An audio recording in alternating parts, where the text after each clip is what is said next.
안녕하십니까 여러분. 오늘 또 그림 읽고 그림 쓰기 좋은 날입니다. 제가요 오늘은 포도를 좀 해봐 드릴게요. 포도송이에 색을 칠하는데 사람들이 굉장히 어려워 하더라고요.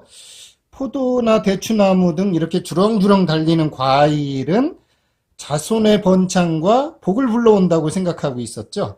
야, 그 색을 만들어 보도록 할게요. 일단 적포도. 우리가 적포도는 일단 이렇게 연지를 이렇게 가운데다 이렇게 올려줍니다. 연지를 이렇게 확 올려줘요. 그리고 워낙은 연지에다가 여러분이 좀 더 서홍, 화청, 삼록을 섞어야 되지만 오늘은 제가 아주 쉽게 그리는 법을 가르쳐 드릴게요. 이렇게 연지를 충분히 올려주고요. 제가 요 붓끝 위로 올려주라는 건 지나기를 여기가 지나고 그 다음 열이고 그 다음 열이겠다는 이야기예요. 그러기 위해서 이렇게 충분히 올려줍니다. 이렇게 올려주죠. 그래 놓고 그 끝에 이제 중간에 우리가 자색 보라를 이렇게 올려줍니다. 이렇게 올려줘요. 이렇게. 자, 그러면 이렇게 하면 진한 뭐가 돼요? 어떤 색이 되냐면 한번 보여드릴게요.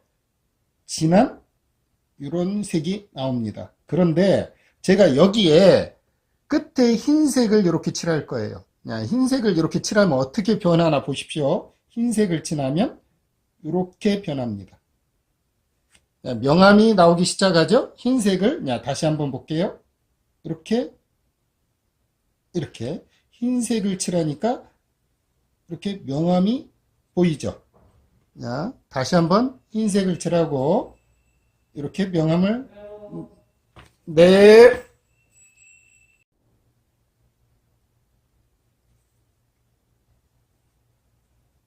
네.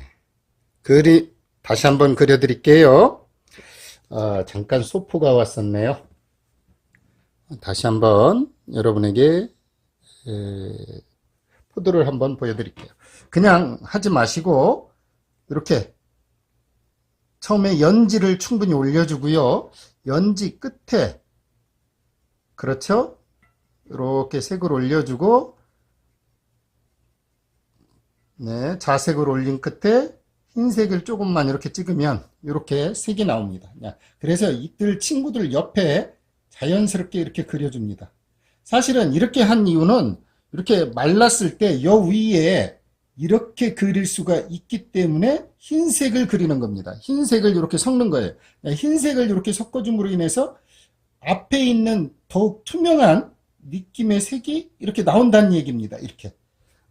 이거를 알지 못하니까 사람들이 그냥 무조건 이렇게 한 색으로 그리는 거예요. 그렇지만 제가 여러분에게 그런 얘기를 하고 싶어서 이 얘기하는 게 아니라 조색이라고 하는 건 알고 나서 안 쓰는 것과 아예 모르는 거는 참 얘기가 달라요. 이 문인화는 단순하다? 물론 단순해요. 당연히 단순하게 그릴 줄 알아야죠. 그런데 사물의 이치를 연구하지 않고 단순하게 한다는 건 자기 고집 외에는 아무것도 안 하겠다는 이야기, 안 배우겠다는 이야기입니다. 자, 이렇게 하고 흰색을 제가 이렇게 셌을 때 흰색을 통해서 옆에 이렇게 할 수 있고 그리고 이런 사이사이에 또 넣을 수도 있고 또 어떤 분들은 이렇게 한 후에 이 끝에 검정을 조금만 칠해가지고 이렇게 검정을 조금만 이렇게 칠해가지고 요 사이에 어두운데 이렇게 넣어주기도 합니다. 이렇게 이렇게 요 사이에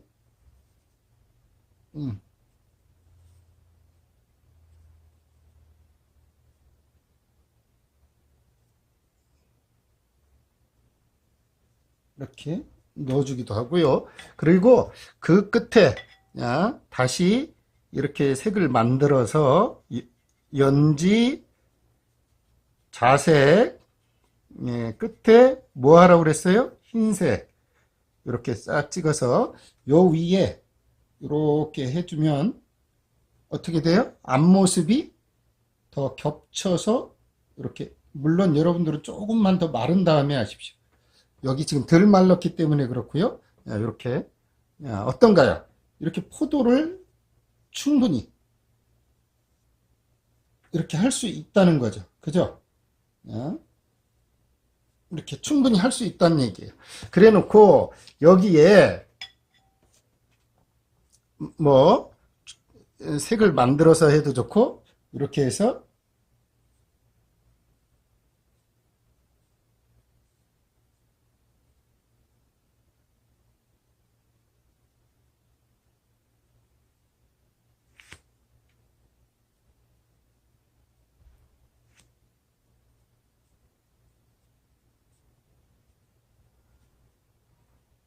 이렇게 해주고요. 그래 놓고 혹시나 흰색이 필요한 부분이 있죠.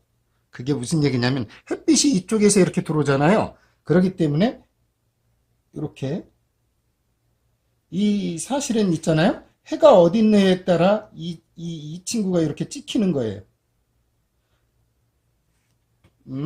있는 건 내비두고 이렇게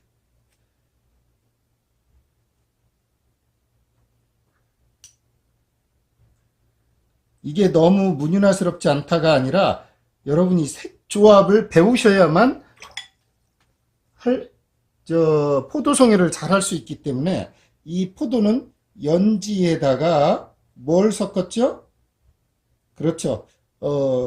자색, 우리가 얘기하는 퍼플, 예, 보라색을 여기다 찍고 그 다음 끝에 뭐를 찍었어요? 제가 흰색을 찍었습니다. 이걸 여러분이 좀 알아두면 좀 도움이 될까 해서 이게 우리가 얘기하는 자색포도, 먹포도를 그릴 때 그린다는 이야기예요. 그리고 청포도는 또 어떻게 그리느냐 한번 해보도록 하죠. 그 청포도도 이렇게 물론 여기에 더 제가 더 색을 해서 할 수도 있지만 그거는 좀 하니까 오늘은 제가 일단 똑같아요. 우리 녹색 있죠? 이렇게 해주고 거기에 삼록이라고 하는 백록이죠. 그러니까 삼록이라고 하는 이렇게 색을 조금만 섞어주고 여기에 노랑을 좀만 섞어주면 이렇게 무슨 색이 나요? 청포도색이 이렇게 납니다. 이렇게 너무 얘를 너무 조금 섞지 말고 이렇게 충분히 섞어줘요. 이렇게 그래야 붓 위에까지 쭉 올라올 거 아니에요. 그죠? 이렇게 노랑을 이렇게 찍어서 이렇게 색을 만들어 줍니다. 끝에 당연히 여기도 흰색이 있어요. 이렇게 흰색이. 한번 볼게요. 여러분이 이 색을 몰라서 못 그리는 사람을 제가 많이 봤기 때문에 여러분에게 알려드리는 거예요. 응?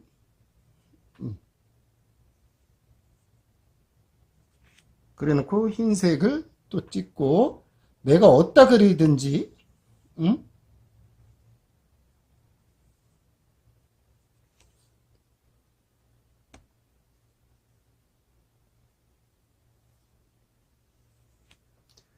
어?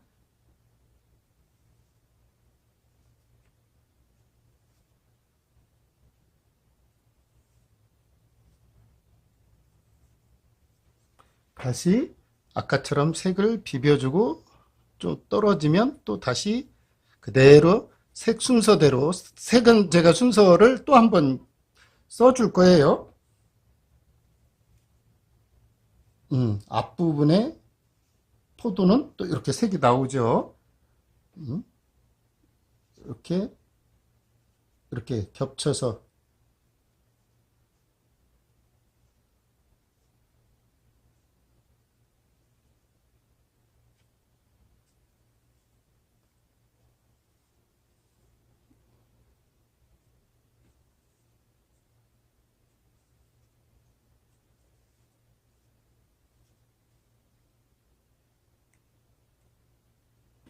이렇게 해놓고 여기도 약간의 어두운 검정을 살짝 해서 사이사이에 예를 들어 여기도 이렇게 사이에 이렇게 할 수도 있겠죠.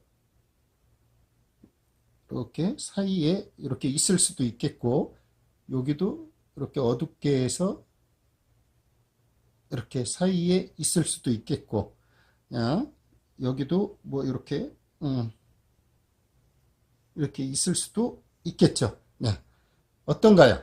똑같은 이치지만 훨씬 더 색감이나 앞으로 튀어나오는 여러분들의 그 느낌이 훨씬 더 다양하고 좋다는 이야기죠. 응? 안 해본 분은 말을 하지 마시고 한번 해보시고, 아, 이렇게도 하니까 더 색감이 풍부하고 좋더라 라고 하신다면 여러분이 재개배운 의미가 있겠죠. 여기도 똑같이 흰색으로 햇볕이 이쪽에서 온다? 그쪽만. 물론 안 해주셔도 되는데 여기에 어떤 분들은 검정으로 밑에 그는데 그거는 사실은 머루포도만 있는 거예요.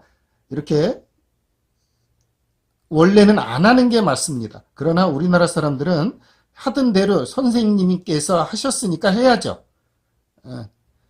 이렇게 보십시오.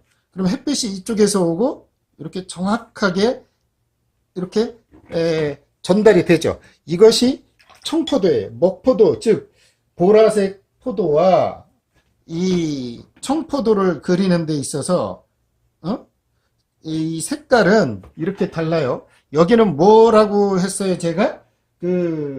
여러분 자꾸 그런 생각을 하더라고요. 어떤 분은, 선생님과 색이 흰색을 넣으니까 좀 그래요. 라고 하는데, 그거 전혀 상관하지 마십시오. 써보고서 마음에 안 들면 안 쓰시면 됩니다. 여기에 원래 화청이라고 하는 색을 섞어 써야 되는데, 그냥 녹색입니다. 그냥. 화청에다가, 거기다가 뭐를 더한다고요? 예, 여기 지금 이렇게 해서 등황을 썼잖아요. 노랑을 썼고, 그 끝에 흰색을 썼습니다. 이것이 뭐예요? 청포도예요. 그리고 이건 먹포도. 우리가 흔히 얘기하는 보라색 포도. 이렇게 둘을 대변해서 여러분이 색을 배워두신다면 포도색 내는데 어려움이 없겠죠. 중간에 택배가 와서 목소리가 이렇게 된 건 양해해 주시고, 그럴지라도 이런 느낌의 강의는 두 번 다시 여러분에게 또 이 영상을 끄고 다시 가르치기보다는 그대로 하는 게 좋을 것 같아서 그대로 해봤습니다. 여러분 좀 직접 따라해 보시고 색감을 통해서 한번 포도를 배워보시는 건 어떨런지요. 포도의 넝쿨소는요, 그렇죠. 용의 수염을 닮았다고 해서 큰 인물의 수태나 소위 말하면 임신이나 벽사의 의미를 갖고 있기 때문에 이 포도 그림을 많이 그리죠. 물론 다산 이거는 기본적으로 갖고 있는 거고요. 그 다음에 넝쿨은 만대라고 그래서 자손 만대랑 의미 같아서 더 많이 쓰이는 그런 경우가 되겠습니다. 오늘은 여기까지입니다. 감사합니다.